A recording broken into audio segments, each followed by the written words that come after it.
가이사랴에 살던 로마 백부장 고넬료가 어느 날 환상을 보았습니다. 정확하게 말하면 환상 속에 나타난 천사를 통해서 하나님의 말씀을 들은 것이지요. 이 고넬료의 기도와 구제가 하나님께 상달되어서 기념비로 세워졌음을 오늘 고넬료에게 일러주었다는 것을 알게 됩니다. 그리고 하나님께서 고넬료에게 미션을 줍니다. 그 미션이 뭐냐면 저 요바에 있는 베드로를 데려오라 이렇게 이야기합니다. 그러니까 이 고넬료가 있는 가이사랴와 요바 사이는 무려 50km가 되는 그 거리를 고넬료에게 베드로를 초청하라고 합니다. 여기서 이런 의문점을 갖게 돼요. 왜 베드로를 초청하라고 했을까요? 사실 이 고넬료의 모습을 보면 정말 신앙과 그의 가정에 문제가 없어 보이거든요. 그런 보고만 해서 아주 모범적인 가정으로 보여지고 있습니다. 이런 가정에 뭐가 더 필요하기에 굳이 베드로를 초청하라고 하는 것인가, 이런 생각이 드는 거죠.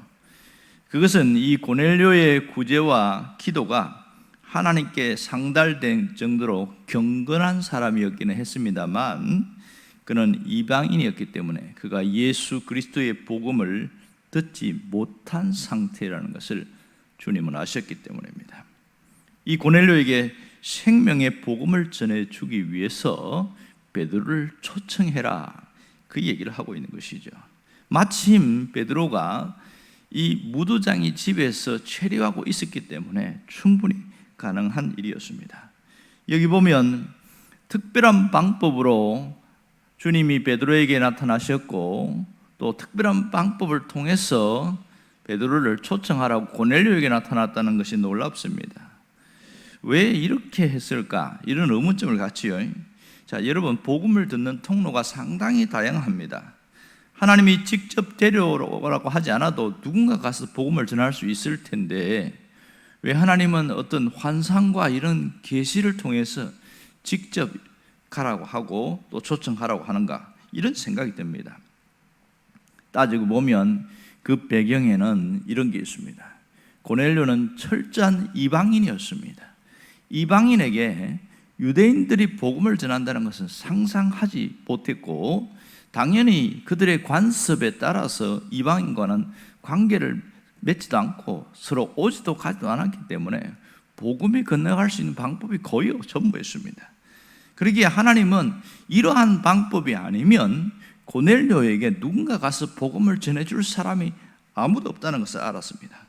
그래서 베드로를 통하여 가게 했고, 이 사실은 고넬료뿐만 아니라 나중에 사도 바울이 선교했을 때에 이방인들에게 복음을 전했을 때에 큰 회의가 열리는데, 베드로의 경험 때문에 결국은 사도 바울의 이방인 선교에 가결을 할 수 있는 결정적인 역할을 하게 된 것이 이 사건 때문입니다.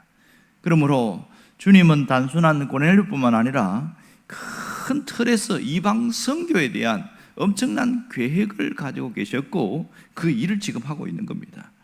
사실 고넬료는 그냥 하나님을 믿기는 했지만 복음의 사각지대에 있는 사람이라는 것을 알 수 있습니다. 이 고넬료가 복음을 들을 수 있는 방법이 없었기 때문에 하나님이 특별한 방법으로 계시를 보내셨던 것을 알 수 있습니다. 그러면 이러한 계시를 보낼 때에 하나님은 무엇을 보셨는가? 고넬료가 도대체 어떤 사람이었는가 하는 겁니다. 이 첫 번째로 고넬료는 준비된 사람이었습니다. 뭐가 준비되었습니까? 하나님을 경외하는 신앙적 삶을 살았기 때문에, 한마디로 말하면 복음을 받아들일 준비된 사람이었습니다. 두 번째는 고넬료를 통해서 복음을 들을 수 있는 예비된 영혼들이 굉장히 많았다는 것을 알 수 있습니다. 베드로가 갔을 때에 깜짝 놀라는 일이 생깁니다. 그것은 이 고넬료의 전 가족들과 그리고 종들, 그리고 자기 친구들 가정까지 다 초청해서 기다리고 있었던 거예요. 너무너무 놀랄 일이지요. 사실 고넬료 한 사람은 백부장이지만 그의 영향력은 굉장히 큽니다. 그러면 그 밑에 있는 부하들 100명을 생각해 봅시다. 당시에 부하들뿐만 아니라 그 가정 전체에게 영향력을 줍니다. 그런 한 사람이 4인 가족으로만 생각했을 때에도 무려 400명이라는 것은 산술적인 그런 수치가 나옵니다. 그렇다면 고넬료 한 사람이 온전히 복음을 받아들였을 때에 그 영향은 엄청나게 크다는 것을 우리가 알 수가 있습니다. 주님은 그걸 보셨기 때문에 이러한 과정을 거쳤다는 것을 알 수 있습니다. 지금도 하나님이 주목하는 사람들이 있습니다. 그 사람들은 대부분 드러나지 않고 숨겨져 있는 경우가 굉장히 많습니다. 숨겨진 가운데 끊임없이 하나님이 은혜를 베푸시고 또 하나님께서 끊임없이 그 사람을 관심을 갖고 있는 경우가 굉장히 많지요. 오늘 이 고넬료를 주목해 볼 때 하나님이 주목하는 사람은 어떤 사람인가? 그것은 하나님 중심적 사람이다, 이렇게 말할 수 있겠죠.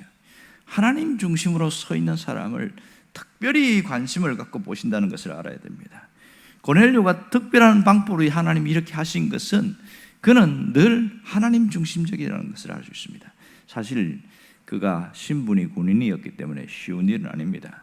다른 사람들의 시선과 평가 이런 것을 의식할 수밖에 없는데 그럼에도 불구하고 그가 가진 신앙의 만큼은 절대로 양보하거나 타협하지 않았습니다. 하나님 중심적이었다는 것이 놀랍고요. 또한 이 베드로를 초청할 정도로 보면 고넬료는 사람에 대해서도 중요시 여긴 사람인 것을 깨닫게 됩니다. 우리가 신앙생활에 편협한 부분이 뭐냐면 하나님께만 잘하는 사람이 있어요. 하나님께만 잘하고 사람에 대해서 귀하게 여기거나 중요하게 생각하지 않은 경우가 많습니다. 요즘은 좀 덜합니다만은 가끔 그런 폐단이 있었지요. 그러니까 교회에 와서 열심히 하고 하나님 섬기고 봉사하고 하는데 가정은 엉망인 거예요. 아이들이 한참 클 때인데 엄마에게 보호와 많은 관심이 필요한데 그냥 점심을 먹든지 말든지 뭐 청소도 안 하고, 그러니 남편이 너무너무 싫어하는 거예요. 교회만 가면은 막 집안이 엉망이 된다고. 이러니 남편이 절대로 안 믿겠다. 매 그런 걸 보면서 결심을 하니까 어떻게 교회에 나오겠냐고요. 과거에 이런 일들이 참 많이 있었습니다. 또한 직장 생활이나 만나는 사람 속에서 열심히 하나님 앞에만 잘하다 보니까 그냥 함부로 하는 거예요, 사람들 앞에서. 그러니까 저 사람이 진짜 예수 믿는 사람 맞아? 그런 물음표를 던질 만큼 거기서도 사람에 대한 소중함을 모르기 때문에 그런 일이 많이 생기는 거죠. 하나님 중심적으로 사는 사람은 옆으로 사람에 대해서 소중하게 여기고 관심을 갖는다는 것을 알 수 있습니다.